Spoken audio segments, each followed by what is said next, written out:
Hey, good morning. How y'all doing? It is, well, Red Beard, and it's a damn fine day to talk about a book. I have been away for a while.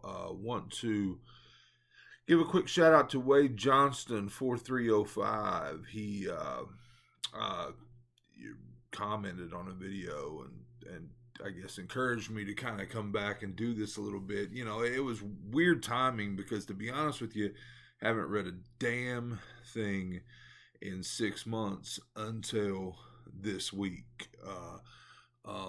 Maybe it's October, and I've got this that I had not read yet. And for me, there's October's my birthday month. It feels like usually there's a Stephen King novel that I haven't got to or comes out around that time that I get for my birthday, and that always seems to kind of shock me back into reading. That happened last year, I think.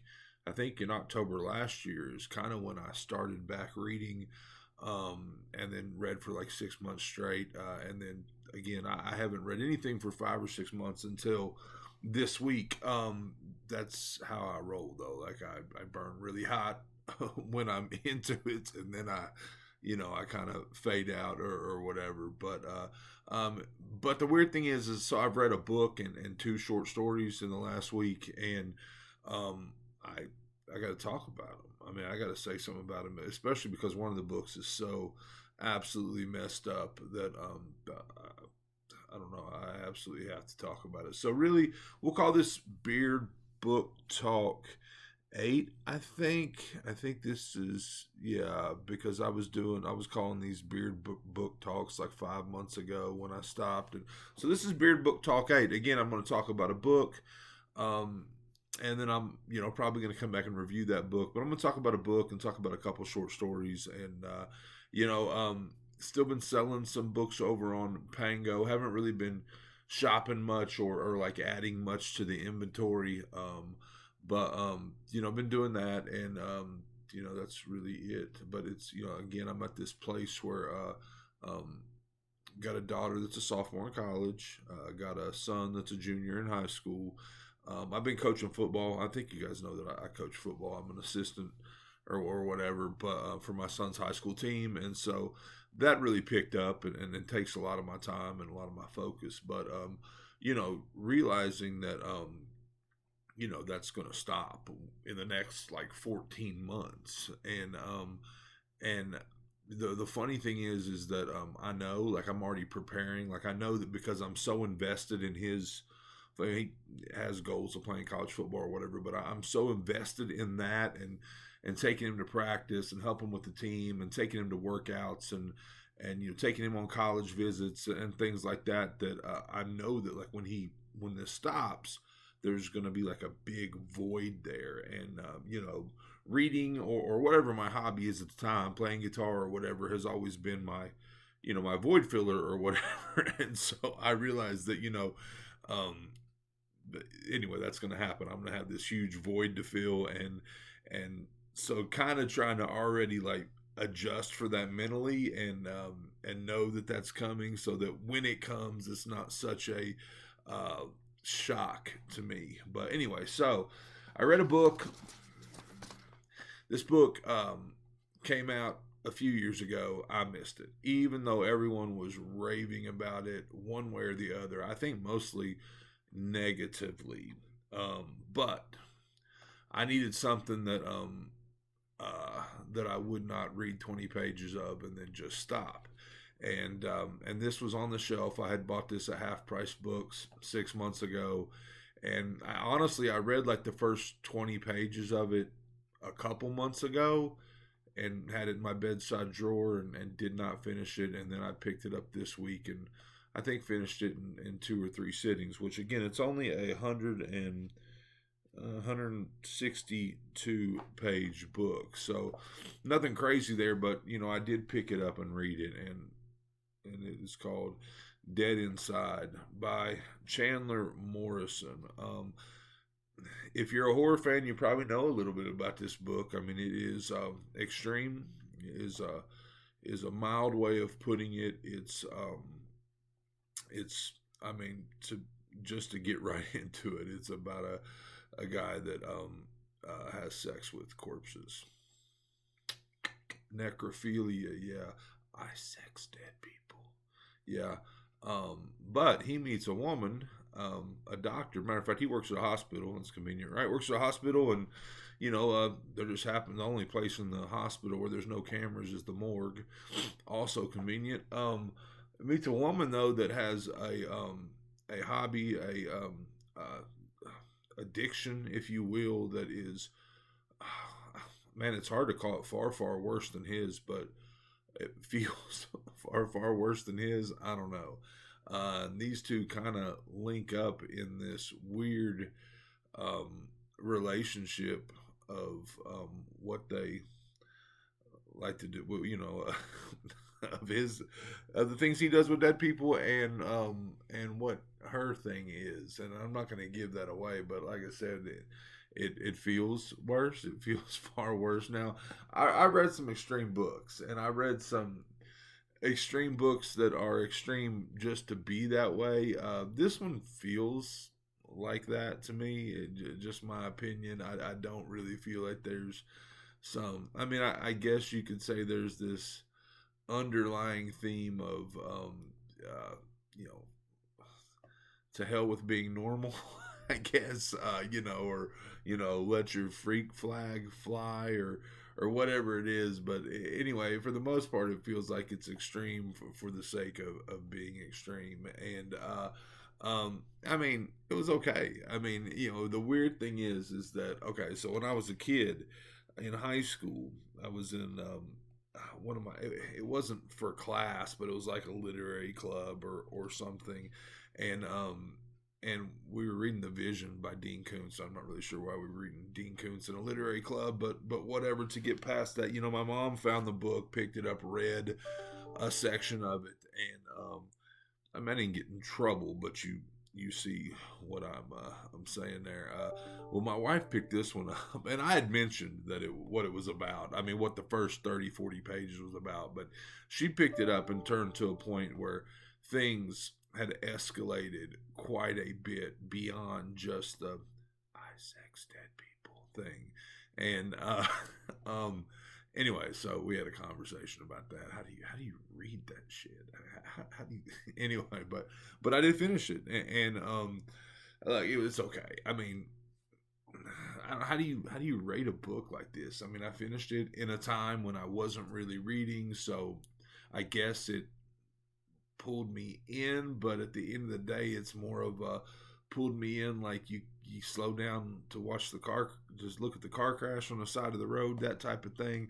I have read extreme books with that I loved, and I mean, I'm talking gross out extreme books, and I'll give you an example. Womb by Duncan Ralston. Like, I found a lot more deeper meaning, and I honestly found a lot of beauty in the ugly of that book, but not really here, not really in this case. I did kind of enjoy. There's a twist of an ending, and I did kind of that's kind of cool, but yeah, all in all, I mean, I didn't really love it. I mean, I would say, I mean, I have a hard time giving it below 3 stars, to be honest with you. I mean, it was all right, I mean, I am intrigued. I kind of want to check out some other Chandler Morrison books. I don't think I read any others, but I'm not like morally offended.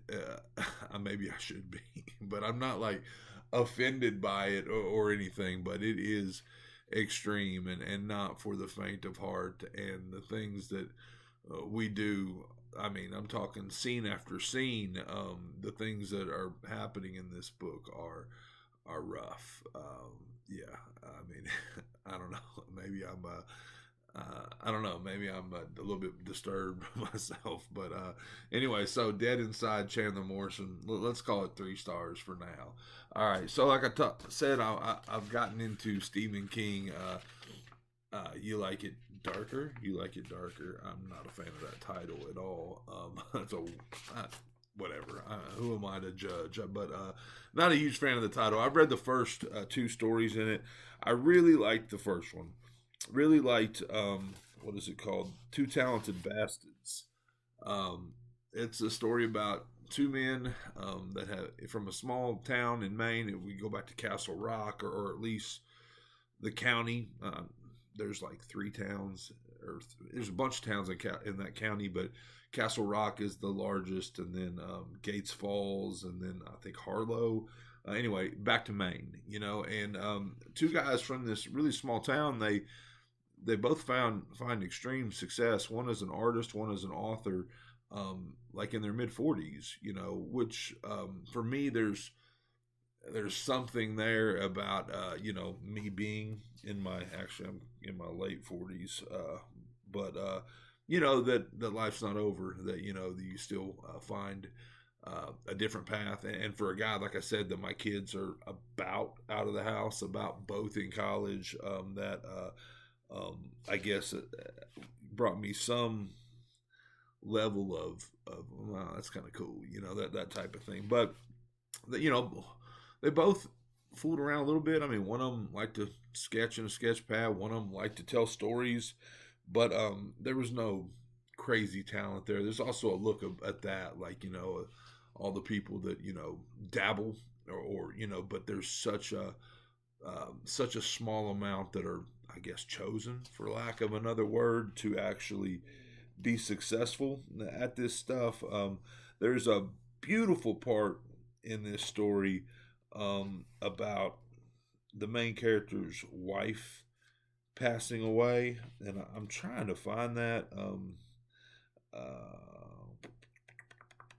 I can't do this because I'm messing it up. But there's a beautiful part about that. There's a couple other really pretty parts to this story. Now, ultimately, how they found this talent, how they unlocked this talent at in their mid 40s. I mean, it went to a place that I don't love. I'm not really a huge fan of those types of stories, but the idea in general and the first 40 pages of a 60-page story, like, I really, really liked. So, I mean, I would say 4 stars on Two Talented Bastards.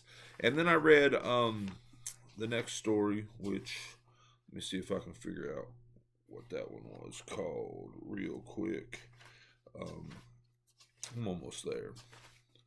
It is called The Fifth Step.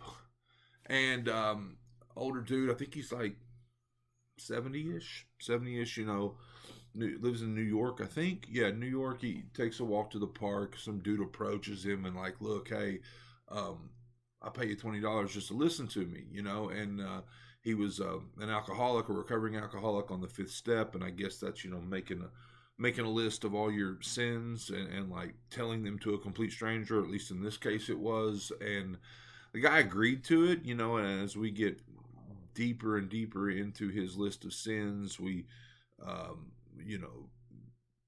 it kind of turns scary in some levels, kind of turns this guy, I mean, probably shouldn't have agreed to sit here and listen. It's a short story, I mean, 10 pages, and turns really, really dark fast at the end.